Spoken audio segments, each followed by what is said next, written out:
Hello, everyone. If I can get somebody from our audience to confirm that you can both see and hear me, that would be great. And then we'll get started.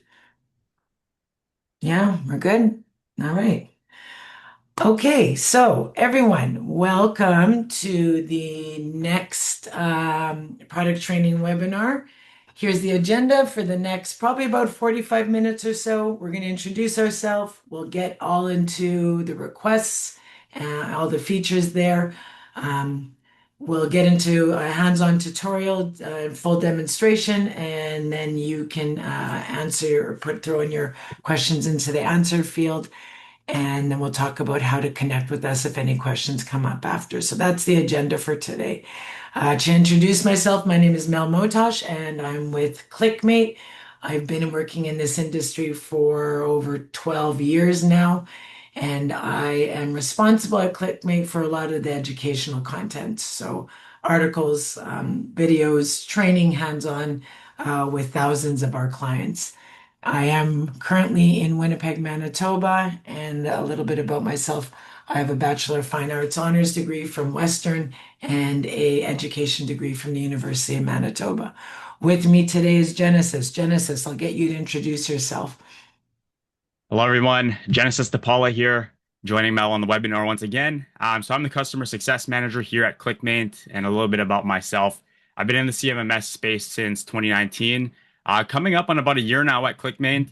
But during my time in the CMMS space, I've also visited facilities on site to conduct training. I do live in Winnipeg, and I have my Bachelor of Arts from the University of Winnipeg. All right, so we are your hosts today. Now, let's get started talking about requests. Genesis, what are requests? Awesome. So this is a very common question that we get.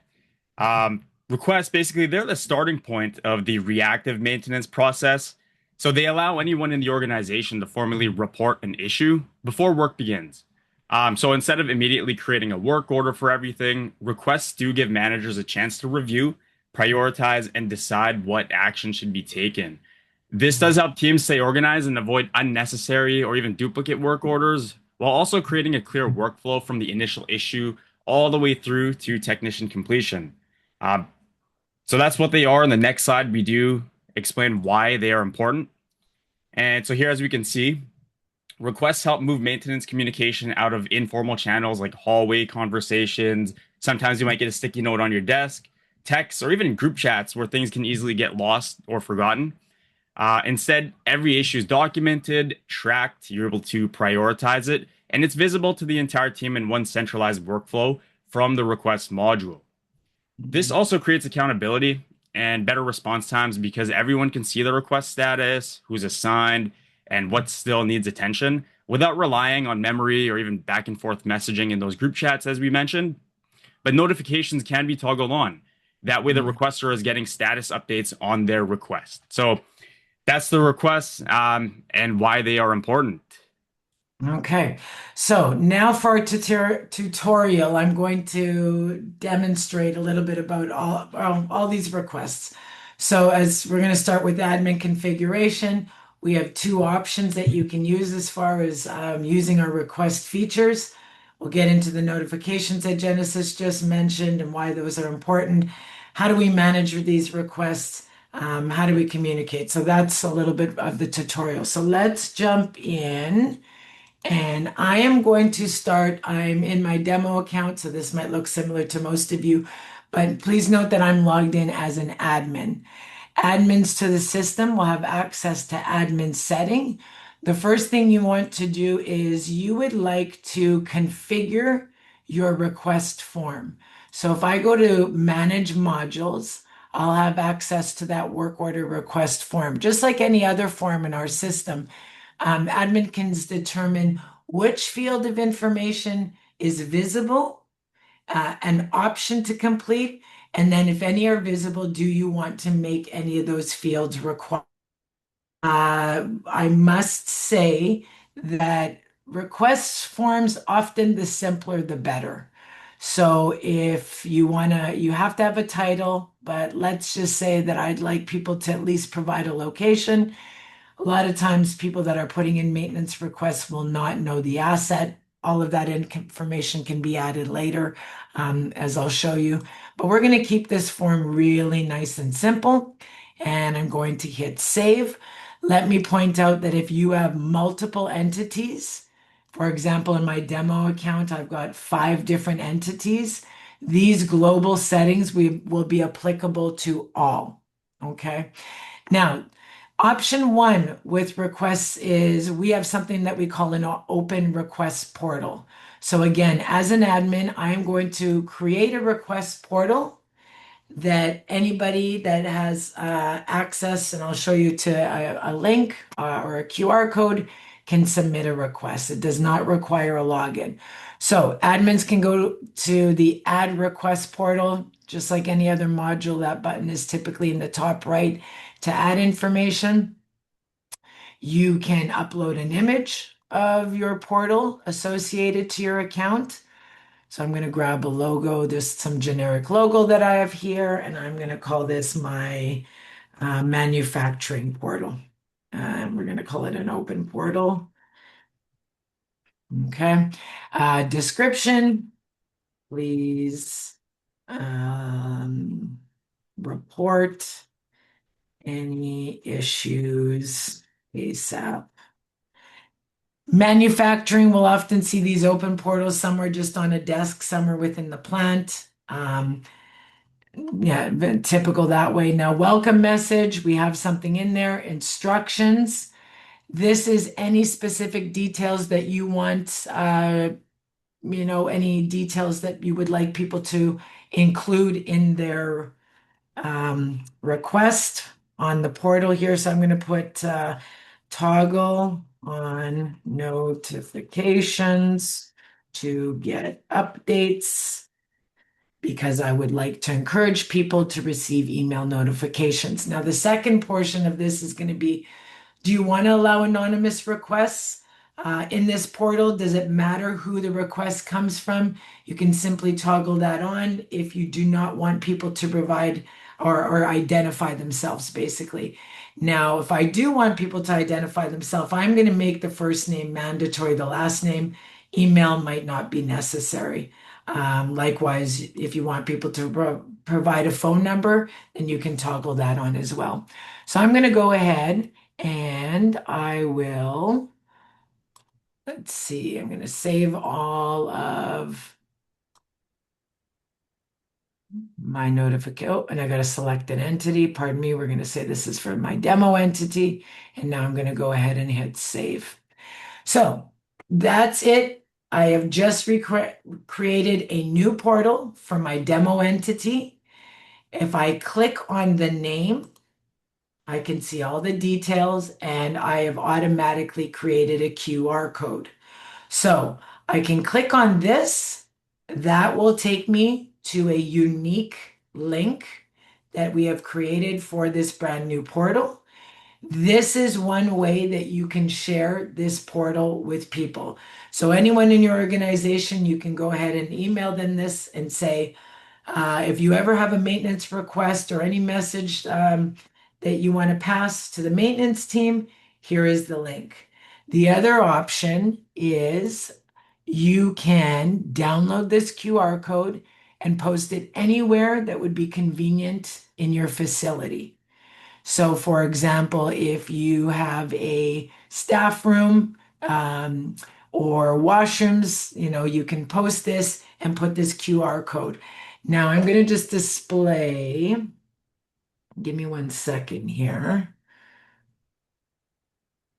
I'm going to show you how quickly, I'm just going to pull up my mobile device and show you how quickly, if any of you even have a mobile device on you, I'll encourage you to turn that on right now. Or grab your mobile device. Oop, let's move this over and open up your camera. So I'm just going to open up this camera. I'm going to hover my camera over that QR code. And in my mobile device, I'm going to open this up in Chrome. That's it.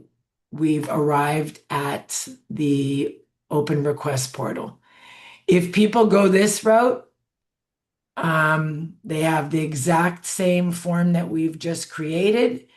And people tend to attach images if they go this route because everybody has a camera on their phone.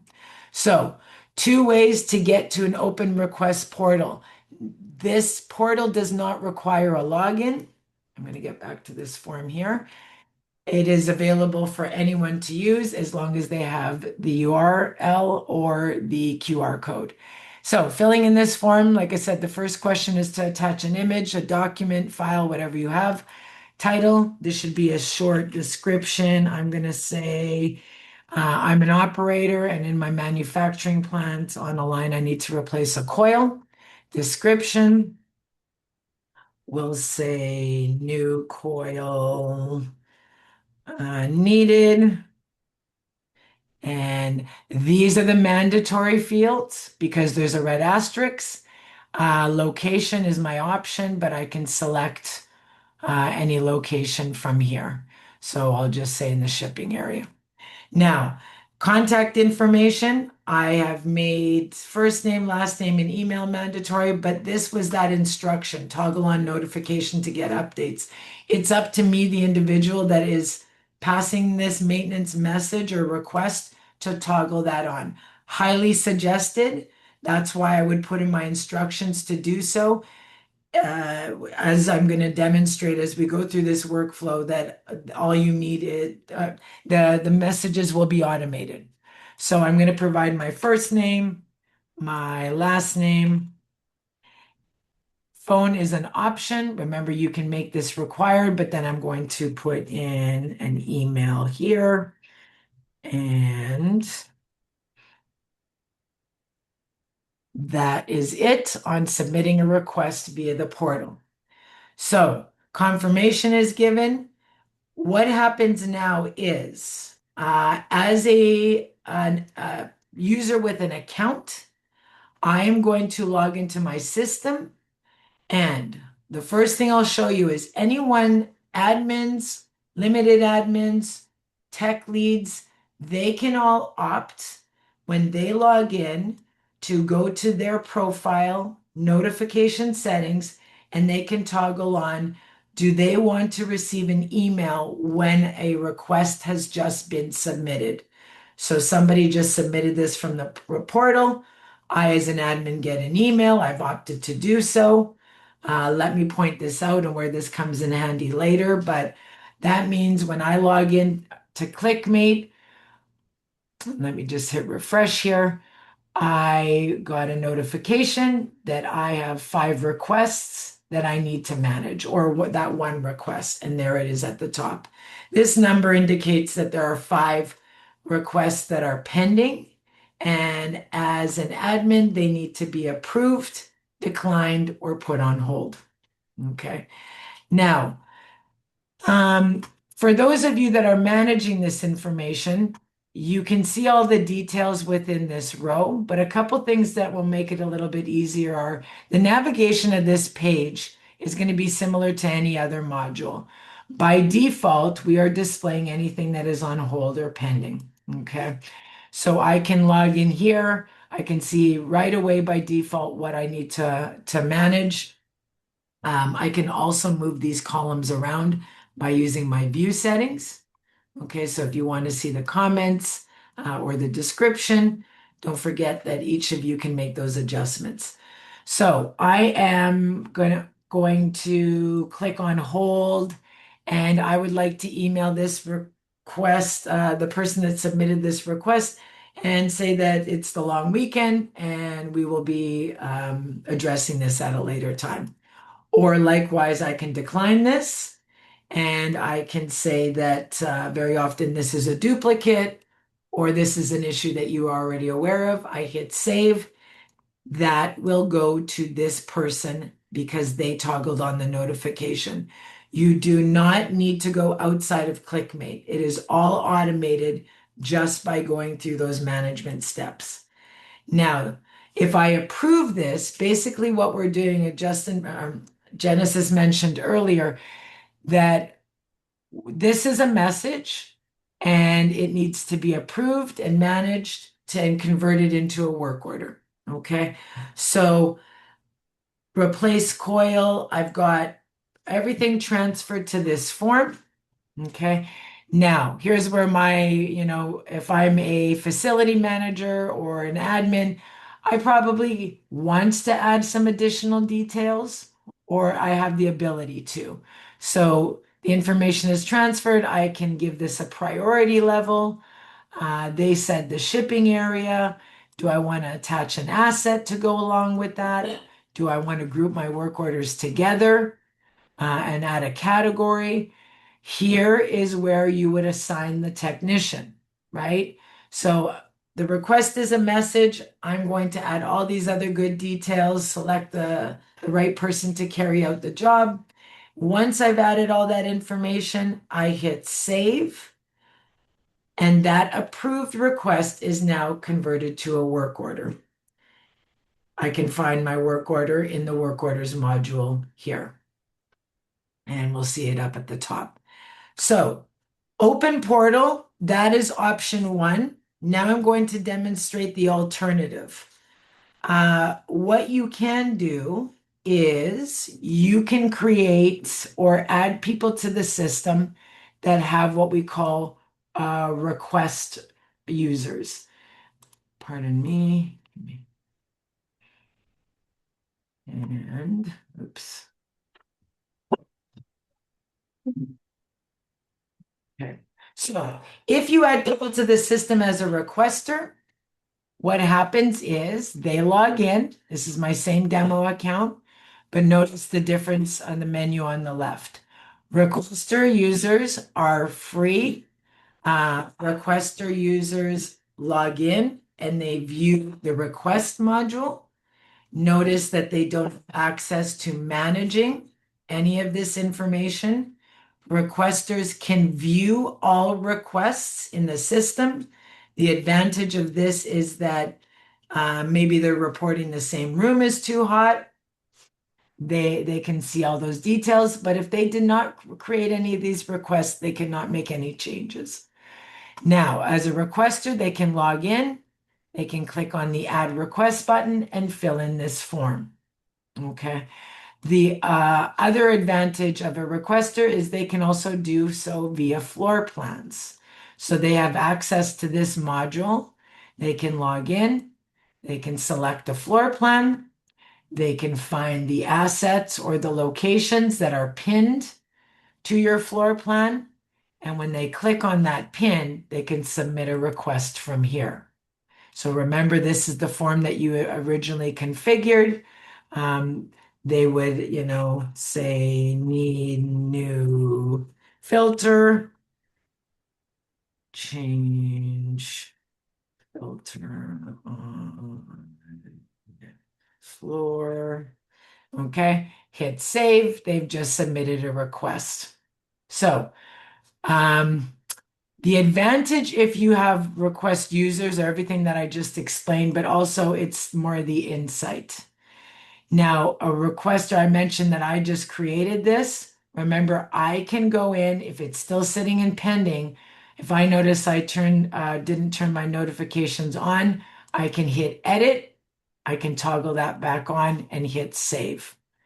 So there's my request sitting here, waiting to be managed while it's in the pending review.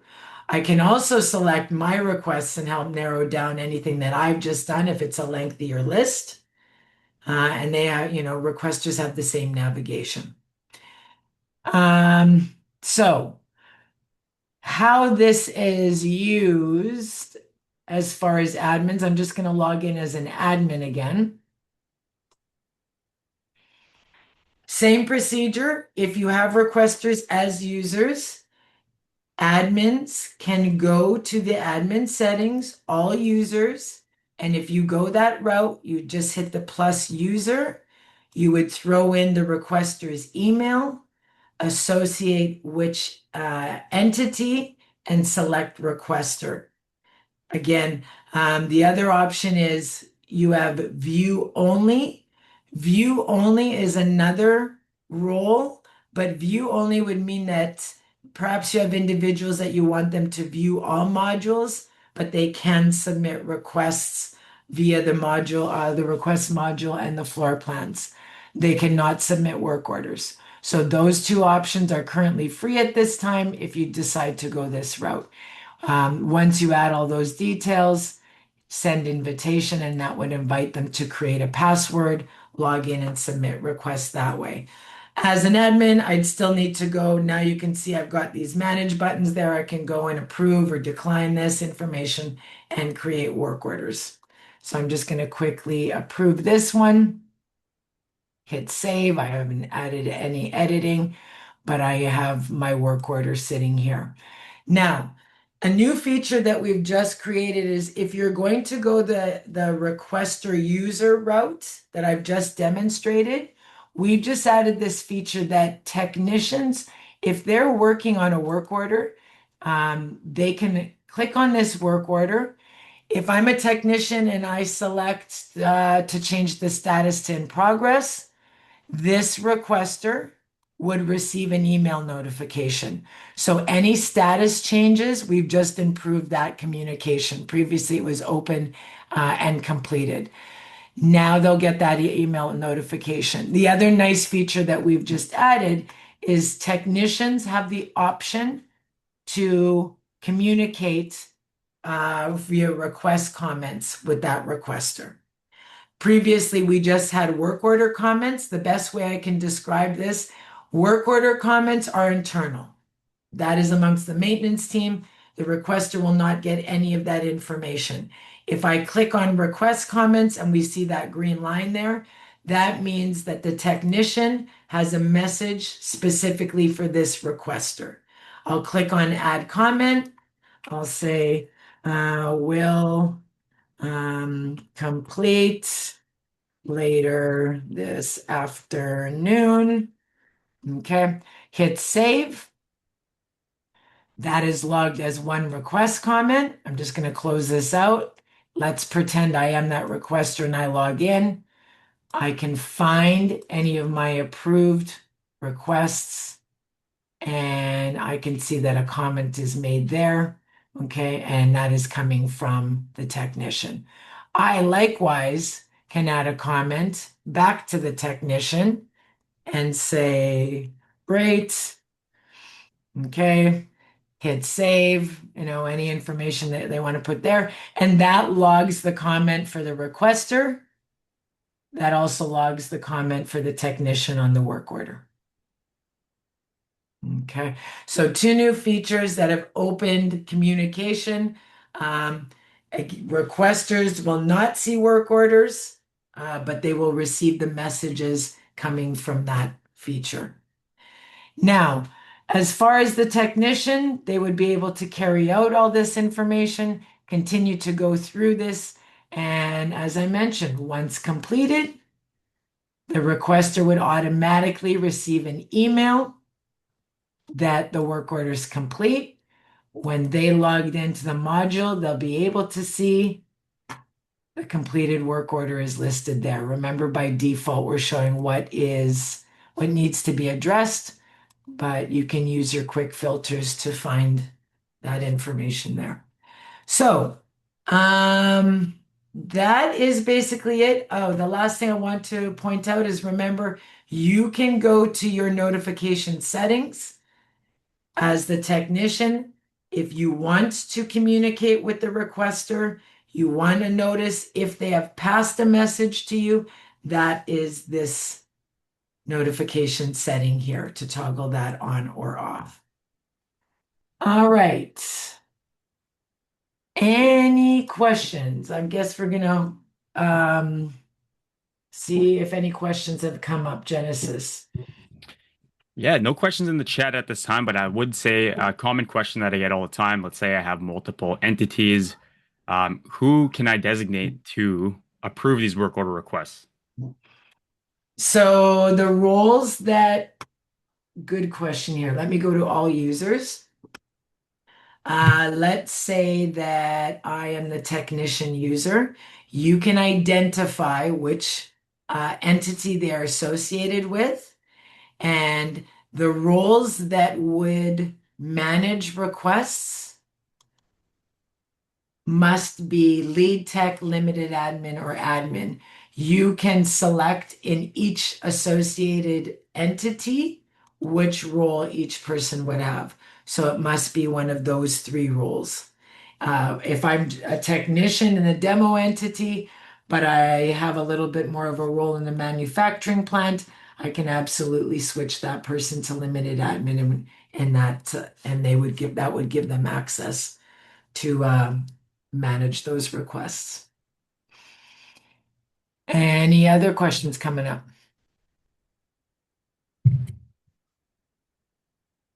No, no questions at this time. Okay. Well, if we do have questions that come up as you're reviewing this, let's remember that you have the support.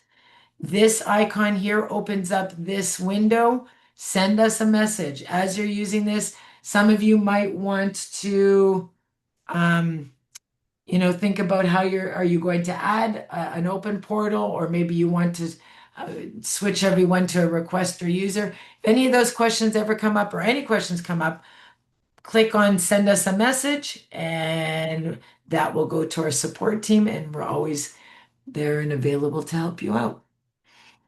All right, everyone. Thank you for joining us, and we'll talk to you another time. Have a wonderful day. Take care. Everyone.